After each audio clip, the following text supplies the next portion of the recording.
Mesdames et messieurs, bonsoir. Bienvenue dans le 20h de ce mardi 22 mai. Voici les titres. L'ambassadeur du Japon en Côte d'Ivoire en fin de mission a fait ses adieux au président de la République, Alassane Ouattara. Les deux hommes se sont entretenus au palais présidentiel ce mardi. Le diplomate nippon salue l'excellence des relations entre la Côte d'Ivoire et le Japon. En Suisse se tient la 71e Assemblée mondiale de la santé. En marge de la réunion, la ministre Raymonde Goudou Kofi a partagé le modèle ivoirien dans le combat contre les résistances, à savoir l'usage non contrôlé d'antibiotiques qui finit par avoir aucun effet sur le patient. Et notre dossier EcoPlus de ce mardi est consacré à la culture de la mangue. La Côte d'Ivoire est le troisième pays exportateur de ce fruit sur le marché européen. De la production à la transformation, comment la culture de la mangue fait-elle vivre les populations du Nord? Élément de réponse dans ce 20h. Enfin, en France, les fonctionnaires sont en grève. Ils ont investi les rues aujourd'hui pour la troisième fois contre la politique d'Emmanuel Macron depuis qu'il est président. Ils disent non, notamment à la suppression de certains postes. Soyez les bienvenus sur RTI1. Nous commençons tout de suite par le palais présidentiel où le chef de l'État, Alassane Ouattara, et l'ambassadeur du Japon en Côte d'Ivoire se sont entretenus aujourd'hui. Le diplomate nippon en fin de mission dans notre pays est allé faire ses adieux au chef de l'État. Il lui a exprimé sa gratitude pour le soutien dont il a bénéficié durant les 3 années passées en Côte d'Ivoire. À Ouattara. L'ambassadeur du Japon en Côte d'Ivoire, Hiroshi Kawamura, en fin de mission, est venu prendre congé du président de la République, Alassane Ouattara. L'occasion aussi d'exprimer sa gratitude au chef de l'État pour le soutien et la bienveillance dont il a bénéficié tout au long de son séjour en Côte d'Ivoire. Nous avons fait un tour d'horizon des relations bilatérales qui, d'ailleurs, sont bons fixes. La coopération, non seulement la coopération bilatérale, mais coopération internationale entre le Japon et la Côte d'Ivoire. Et enfin, j'ai exprimé mon souhait de prospérité et de développement, ainsi que la paix et la stabilité de la Côte d'Ivoire. L'ambassadeur Hiroshi Kawamura, après plus de 3 ans de présence, s'est félicité de l'excellence des relations de coopération entre la Côte d'Ivoire et son pays, le Japon. Nous partons maintenant pour Genève, en Suisse, où se tient depuis hier la 71e Assemblée mondiale de la santé de l'OMS. La Côte d'Ivoire y prend part. En marge de la réunion, la ministre Raymonde Goudou Kofi a partagé le modèle ivoirien dans le combat contre les résistances, à savoir l'usage non contrôlé d'antibiotiques qui finit par avoir aucun effet sur le patient. Mamadou Kwasi est notre envoyé spécial. Aujourd'hui, les antibiotiques sont utilisés abusivement ou sans prescription médicale. Et cela n'est pas sans conséquence sur la santé du malade. Cette situation est identique dans plusieurs pays africains. L'espace francophone veut apporter une solution, d'où cette rencontre des ministres de la santé des pays africains, de l'espace francophone et le LEM, syndicat français des entreprises du médicament. Ce qui est très important pour nous, c'est que les pays francophones, et notamment les pays africains qui sont très représentés, apportent un témoignage sur la problématique de leur pays propre. C'est un partage d'expérience, c'est très important. Une rencontre qui se tient autour de la thématique « Combattre et prévenir les résistances aux agents anti-infectieux ». La ministre de la Santé et de l'Hygiène publique, Dr Raymonde Goudou Kofi, a saisi l'occasion pour présenter à ses pairs de l'espace francophone la stratégie ivoirienne dans le combat contre les résistances. Le cas de la tuberculose multirésistante, justement, et nous avons quelques cas à la Maca. Donc c'est la structure de détention des prévenus, la prison. On pense qu'il faille que nous puissions faire en sorte que la recherche se mette en place, que nous puissions réfléchir sur un autre type d'antibiotiques, n'est-ce pas, qui permettrait de pouvoir les utiliser et de soigner les patients, et surtout les nouveaux patients qui sont soumis donc à des résistances. La ministre française de la Santé et de la Solidarité s'est félicité des actions engagées en Côte d'Ivoire dans la prise en charge des patients. La secrétaire générale de la francophonie, Michael Jean, a invité les pays francophones à s'investir davantage dans la santé afin de contribuer à l'atteinte des objectifs du développement durable, ODD. Si les traitements progressent, de nouvelles pathologies apparaissent aussi sans cesse. Je veux redire ici avec la plus grande fermeté que la santé, vous le savez comme moi, est un droit fondamental pour toutes et pour tous. Un droit qui par ailleurs conditionne la réalisation et la pleine effectivité de tous les autres droits. et j'ajouterais, et de tous les objectifs de développement durable. Ce n'est pas seulement d'une mobilisation collective dont nous avons besoin, mais aussi d'une mobilisation stratégique. Cette rencontre qui se tient en marge de la 71e Assemblée mondiale de la santé est une initiative de l'Organisation internationale de la francophonie qui met un point d'honneur sur la santé dans son espace. Et demain, mercredi 23 mai, s'ouvre les 53e Assemblée annuelle de la BAD, la Banque africaine de développement. C'est en Corée du Sud. La question de l'industrialisation fait partie de l'ordre du jour de ces assises. On en arrive à notre dossier Éco Plus de ce mardi consacré à la culture de la mangue. La Côte d'Ivoire est le 3e pays exportateur de ce fruit sur le marché européen. De la production à la transformation, tout le monde y trouve son compte à Korogo, comme dans toute la zone productrice. Mais comment la culture de la mangue fait-elle vivre les populations du Nord? Élément de réponse dans ce dossier Éco Plus signé ce soir Jean-Luc Bangbo.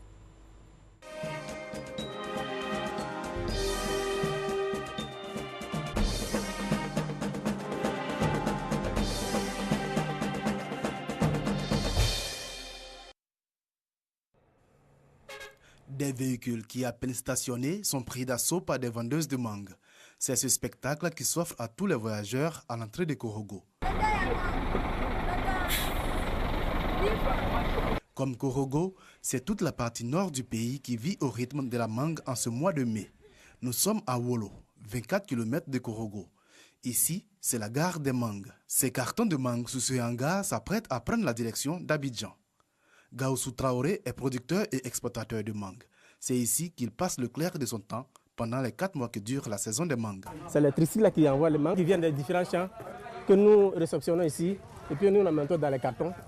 Et puis bon, ensuite nous les attachons, puis on met dans les gros camions. Direction Abidjan. 2 fois par jour, nous pouvons faire 15 à 20 camions. Un camion peut prendre moins ça, 450 à 500 cartons. La production nationale est estimée aujourd'hui à près de 100 000 tonnes. Et la mangue est devenue le 3e fruit d'exportation après l'ananas et la banane. Avec 32 600 tonnes exportées en 2016, la Côte d'Ivoire s'est hissée au rang de 3e fournisseur de mangue du marché européen après le Brésil, 100 000 tonnes, et le Pérou, 80 000 tonnes. Mais les autorités ivoiriennes veulent miser sur la transformation locale de la mangue. À Boundiali, cette unité de séchage de mangue fait partie des 3 unités installées dans le nord du pays. Un projet initié par le Fonds interprofessionnel pour la recherche et le conseil agricole, FIRCA. Ça, c'est la mangue séchée made in Côte d'Ivoire.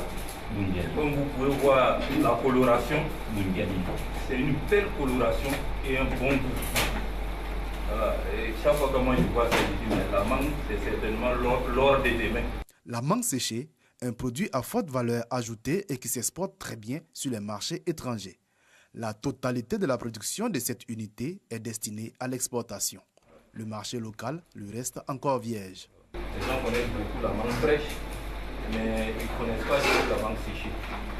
Donc il faut faire un marketing, il faut faire une publicité, il faut sensibiliser les gens aussi. Parce que la mangue séchée, c'est quand même une bonne idée. Parce que ça permet d'avoir la mangue à tout moment.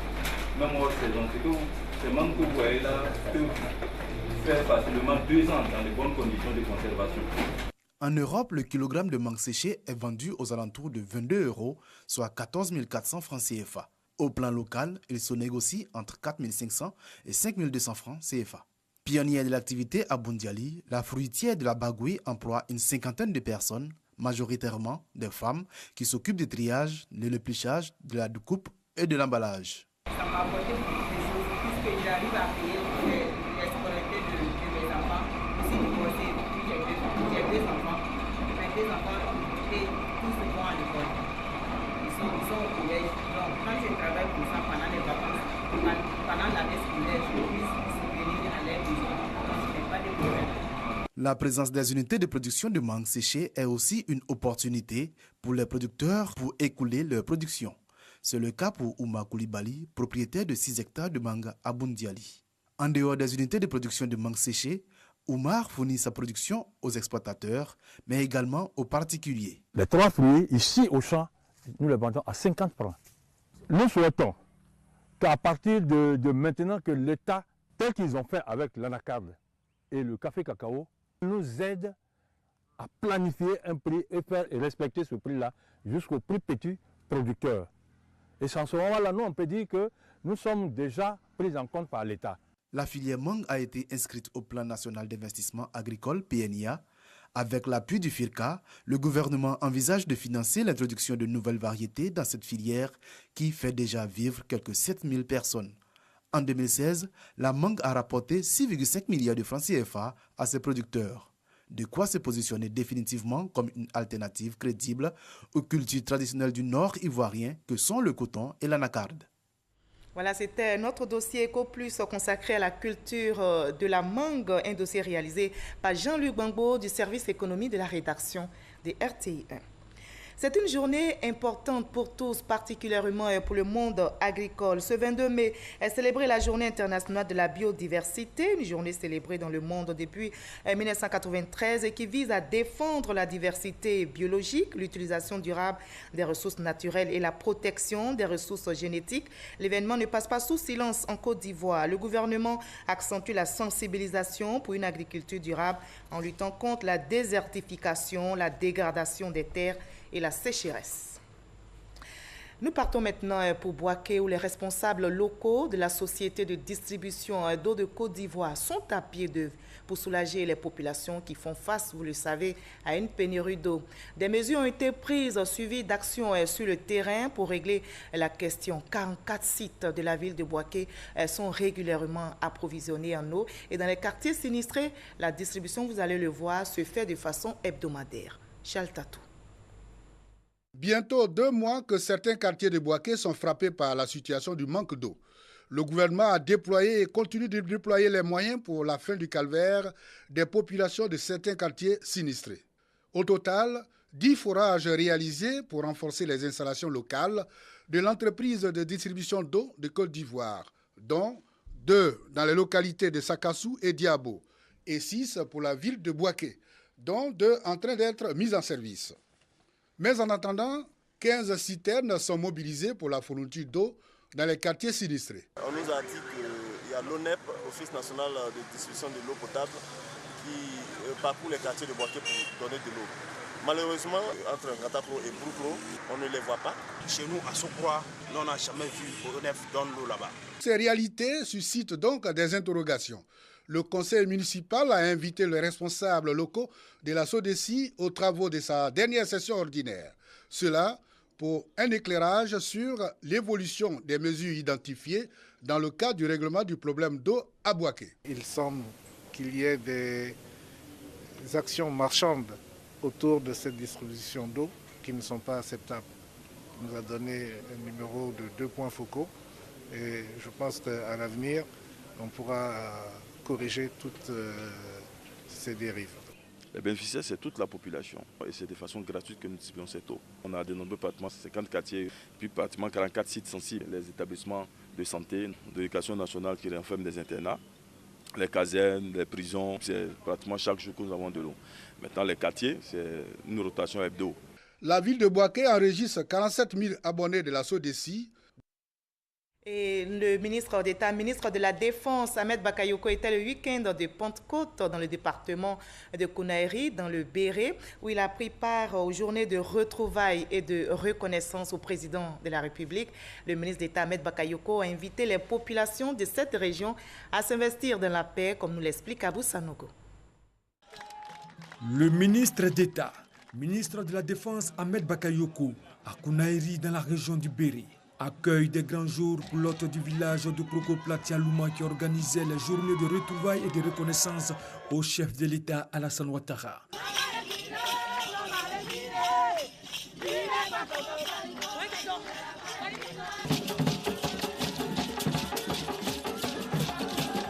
Ces journées organisées par la mutuelle du village ont pour objet de renforcer les liens entre les filles et fils de Kroko-Platia-Louma vivant au village élargis à ceux de la diaspora et de porter de profondes réflexions sur les problèmes de développement de leur village au fin d'améliorer les conditions de vie des populations. À cette occasion, les élus cadres de Kroko-Platia-Louma, se réjouissant de la visite du ministre d'État, ministre de la Défense Ahmed Bakayoko dans leur village, ont réaffirmé leur soutien au président de la République Alassane Ouattara, non sans égrener un chapelet de doléances. nous voulons que le collège de proximité qui a été annoncé pour ce village soit une réalité. Notre centre de santé a un taux de fréquentation de 7000 patients par an. Et donc pour nous, on a aujourd'hui une ambulance, mais notre sage-femme n'a pas de résidence. En retour, l'invité d'honneur de ces journées de retrouvailles a appelé les filles et fils de Krokoplatia Louma à l'union, à la solidarité et à l'entente. Il les a encouragés à travailler pour le développement de leur village. Ahmed Bakayoko a également exhorté toutes les forces vives de la région du Béri à faire bloc autour du président de la République. On m'a dit viens dans mon village parce que c'est vrai, le président a fait beaucoup. Il a donné de l'électricité, il a donné de l'eau, il a donné des choses, mais il reste encore beaucoup à faire. Les parents souffrent beaucoup.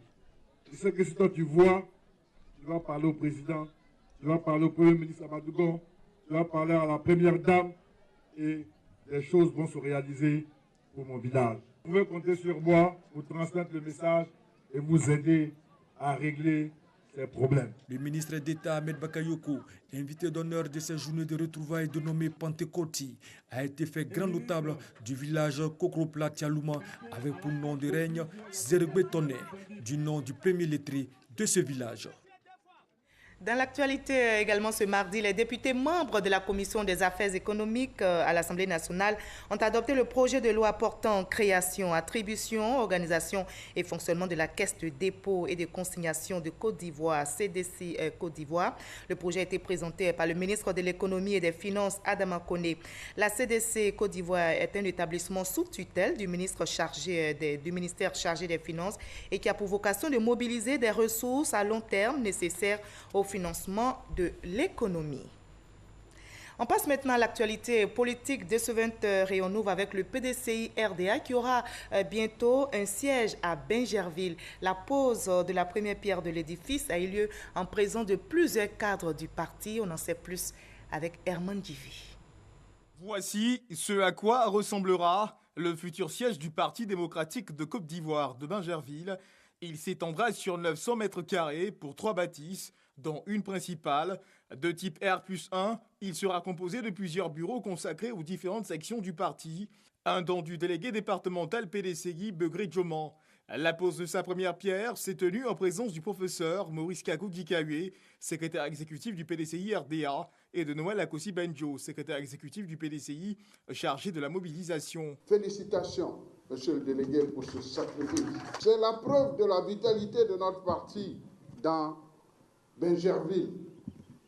Nous avons décidé de venir sceller un pacte avec vous. Rien ne doit nous diviser.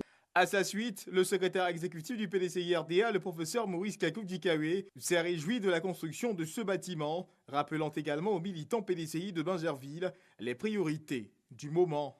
Nous allons à l'enrôlement. Même si on aime quelqu'un mais on n'est pas sur la liste, on ne sert à rien. Si on fait ce joyau, ce bâtiment, que personne ne vient dedans, que vous êtes incapable de mobiliser une mouche, Begré Djoman aura jeté son argent par la fenêtre, pas pour rien.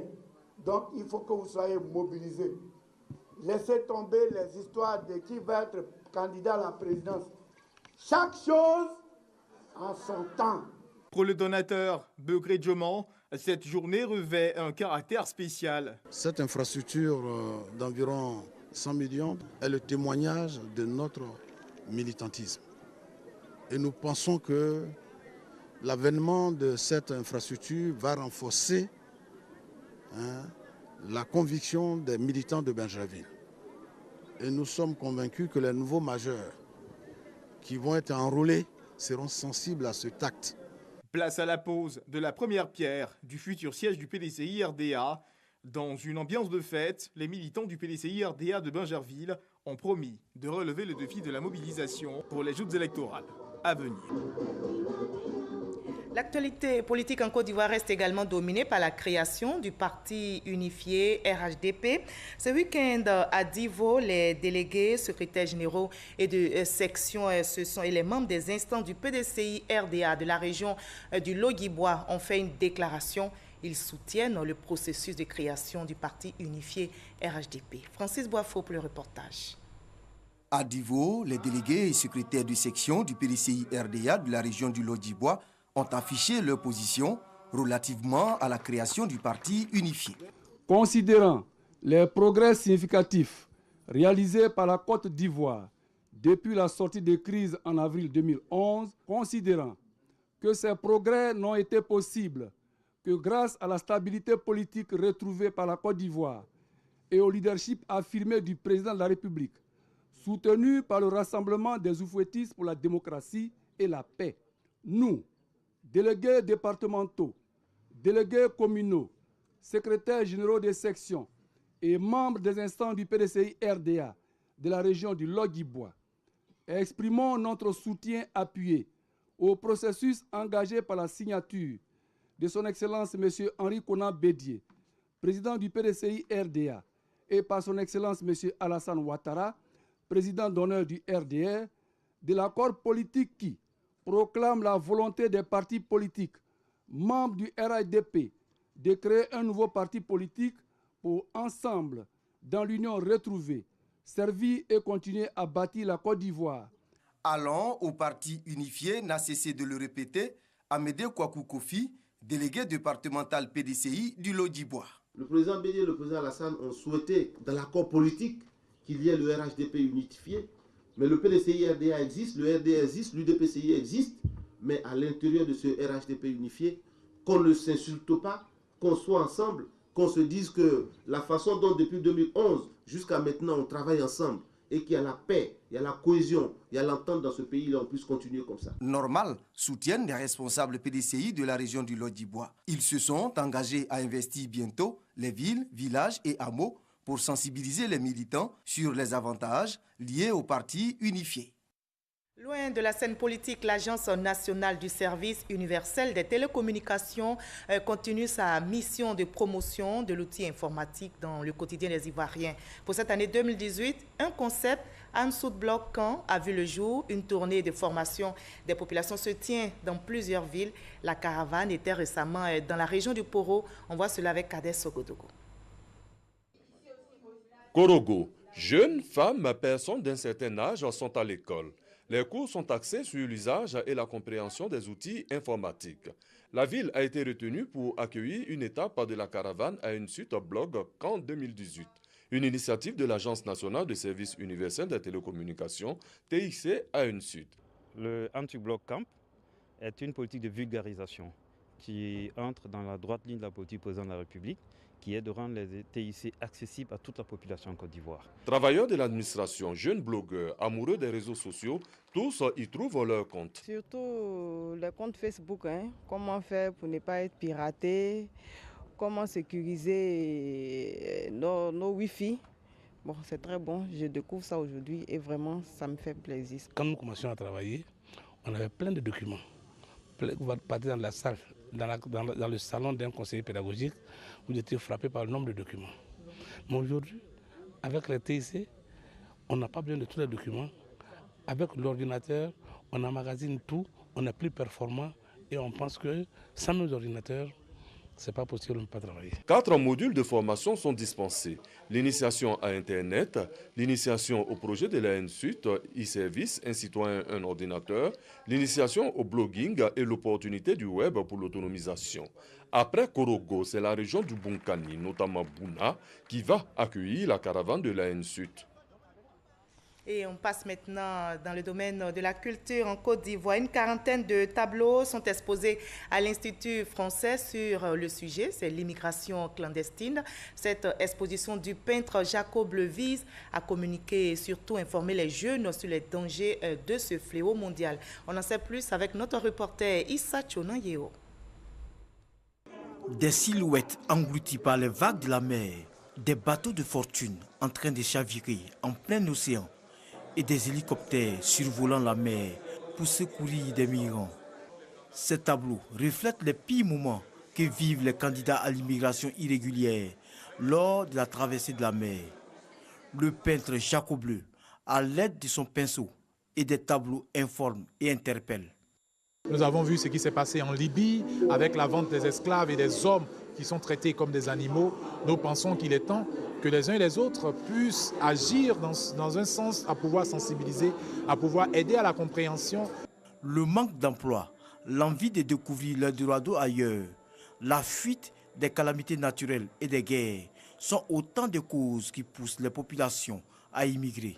Ce tableau peut sensibiliser nos jeunes frères ivoiriens. Ça nous fait mal au cœur, l'immigration irrégulière, et on essaye de tout faire pour empêcher ça, pour sensibiliser nos frères qui sont là, de ne pas partir en mer, de partir sur la voie légale. En 2017, plus de 3000 migrants ont péri dans la mer, des décès qui interpellent la conscience collective. Il est vraiment très important que les artistes aussi s'y mettent. Parce qu'à travers la peinture, ils peuvent déjà exprimer leur colère à travers ce phénomène qui n'est vraiment pas une très bonne image pour notre pays, la Côte d'Ivoire. De voir tous ces jeunes Ivoiriens partir de l'autre côté à la recherche d'un rêve qui malheureusement se transforme en fatalité.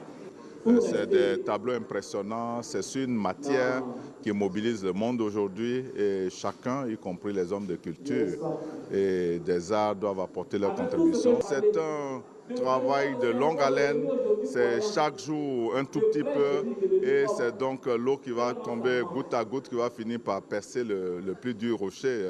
Une quarantaine de tableaux, 3 photos d'art et une installation avec des films vidéo sont exposés jusqu'au 31 mai à l'Institut français au Plateau. Et on reste dans le monde de la culture qui vient d'être frappé par un deuil. L'accordéoniste Ngoran Laloua, époux, mais surtout accompagnateur et complice musical de l'artiste tradi-moderne Baoulé à la Thérèse, a rangé définitivement l'accordéon ce dimanche de Pentecôte, plongeant ainsi dans le deuil son épouse, leur orchestre, son village et le monde culturel en Côte d'Ivoire. Léon Bro. Konako-Koreko, département de Toumoudi, lundi de Pentecôte. Consternation généralisée, notamment au domicile des Béibro. La famille reçoit même l'émissaire de l'État, le sous-préfet d'Angonda. Pendant ce temps, la diva de la musique tradimoderne baoulé est entre sanglots et méditation devant la chapelle ardente. Plus de doute, l'accordéoniste Ngoran Laloua, l'époux et accompagnateur sur scène de la Thérèse, a déposé à Jabin l'accordéon dimanche 20 mai. Il y a une clinique qui suivait le vieux depuis qu'il est tombé malade et on attendait le rendez-vous pour repartir à Yamoussoukro pour revoir son état. Mais le rendez-vous n'étant pas encore arrivé, hier il a vraiment chuté et on tentait de le ramener à sa clinique à Yamoussoukro et c'est en coup de route qu'il a trouvé la mort. Il était exactement 8h35. Grande perte effectivement pour la Thérèse, l'artiste et son instrumentiste époux étaient complémentaires et complices. C'est d'ailleurs le secret de 44 ans de succès de leur duo. Sans Laloua donc, fin de carrière musicale pour Thérèse. Je ne peux plus continuer, seul je ne peux plus. Nous faisons une équipe, nous faisons une paire. Sans lui, je ne peux plus continuer à jouer. Certainement aussi, l'accordéon ne retentira plus jamais. Laloua n'a pas préparé sa relève. Un refus à dessein ou par ignorance. Une chose est sûre, des 9 enfants du défunt, seul prince manipule à peine l'accordéon. Remplacer le vieux dans l'orchestre, ça serait avec beaucoup de courage. Il ne m'a pas montré les secrets, mais je sais faire de moi-même. C'est-à-dire que j'ai confisqué l'un des instruments et ils n'étaient pas tous d'accord, mais étant là-bas, j'apprenais à jouer. À 87 ans, Ngoran Laloua, à l'état civil Béibro Ngoran, ne laisse aucun enfant à son épouse et complice artistique à la Thérèse. Mais leurs œuvres musicales communes, la dizaine en 44 ans de carrière duo, démarrée en 1974 pour s'arrêter avec Benyassou Moye, album disponible seulement ce dimanche de Pentecôte 2018.